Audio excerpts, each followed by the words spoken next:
At the cobbler repairing my boots, he peeled back the insole and said, "There's a blueprint hidden in here. I inherited those boots from my grandfather when he died 6 months ago. They were the only thing I asked for. My mom thought I was crazy for wanting beat-up work boots, but they meant something. He wore them every single day for 40 years. The leather finally cracked, so I took them to Angelo's shoe repair on 5th Street, small shop that smelled like leather and wood polish. Angelo was a 70-year-old cobbler who took the boots, turned them over, and nodded. Good boots, real craftsmanship. Don't see this quality anymore. They belonged to my grandfather. He set them on his workbench and grabbed his tools. I was about to leave when he stopped me. Wait, come here. I walked back over. He peeled back the right insole, and underneath was a thin sheet of blueprint paper. There's a blueprint hidden in here, he said. Angelo unfolded it. A detailed floor plan labeled First National Bank, lower vault level. My blood went cold. What did your grandfather do? Angelo asked. Carpenter. Built houses, cabinets. He pointed at the blueprint. This isn't a house. Security cameras in red, air ducts in blue, arrows from loading dock to vault. Guard rotation notes in the margins. Date in the corner, March 15th, 1982. I pulled out my phone and searched First National Bank robbery, 1982. The first result made my stomach drop. March 18th, 1982. First National Bank of Ohio. $3.2 million stolen from lower vault. Thieves entered through air ducts. Never solved. Angelo was reading over my shoulder. 3 days after the blueprint date. I couldn't breathe. My grandfather, the man who taught me to fish and took me to baseball games, had robbed a bank? Did he have money problems? Angelo asked. I thought back. No. Opposite. Retired early.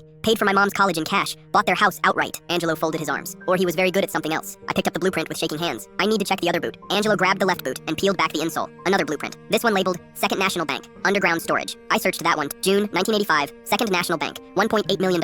Air duct entry. Unsolved. There were 4 more blueprints total. 6 banks. 6 unsolved robberies between 1982 and 1991. Every single one matched the dates and methods perfectly. Your grandfather was a ghost, Angelo said quietly. Never caught. Never suspected. I sat down on the bench, head spinning. My whole childhood, I thought he was just a simple carpenter. Turns out he was one of the most successful bank robbers in Ohio history. What are you going to do? Angelo asked. I stared at the blueprints spread across the workbench. Evidence of crimes that had haunted police departments for 40 years. But he was also my grandfather, the man who raised me when my dad left, who paid for my mom's medical bills when she got sick. I don't know, I said honestly. Angelo was quiet for a long moment. Then he picked up his lighter and held it near the edge of one blueprint. I've been fixing shoes for 53 years, he said. I've seen a lot of things hidden in boots. I learned a long time ago that some secrets should stay buried. He looked at me. Your grandfather is dead. The bank's got insurance money. Nobody gets hurt if these burn. I thought about my mom, about what it would do to her to learn her father was a criminal. But what about the families who lost money? I asked. Angelo shrugged. The statute of limitations ran out decades ago. Even if you turned these in, nobody goes to jail. Nobody gets their money back. All that happens is your family's name gets dragged through the mud, and your grandfather's legacy becomes bank robber instead of good man who raised his family. I picked up one of the blueprints. My grandfather's handwriting was in the margins. Notes about timing, guard rotations, camera blind spots. He'd been meticulous, professional, and he'd never been caught because he'd been smart enough to stop, to walk away, to hide the evidence so well that it took 40 years and a cracked boot heel to find it. Nobody else knows about this? I asked Angelo. Just you and me. I looked at him. Really looked at him. This old man who fixed shoes and kept secrets. Why would you help me? Angelo smiled sadly. My father did some things during the war. Things that would change how people remember him. But he was also the best father I could have asked for. People are complicated. He held up the lighter again. So, what's it gonna be? I thought about it for maybe 10 seconds. Then, I handed him all 6 blueprints. Angelo lit them on fire one by one. We watched them burn until there was nothing left but ash. He repaired my boots and handed them back 2 days later. I still wear those boots. Every time I do, I think about my grandfather, about the secrets we keep, and the complicated people we love. And I think about Angelo, who understood that sometimes the best thing you can do with the past is let it burn.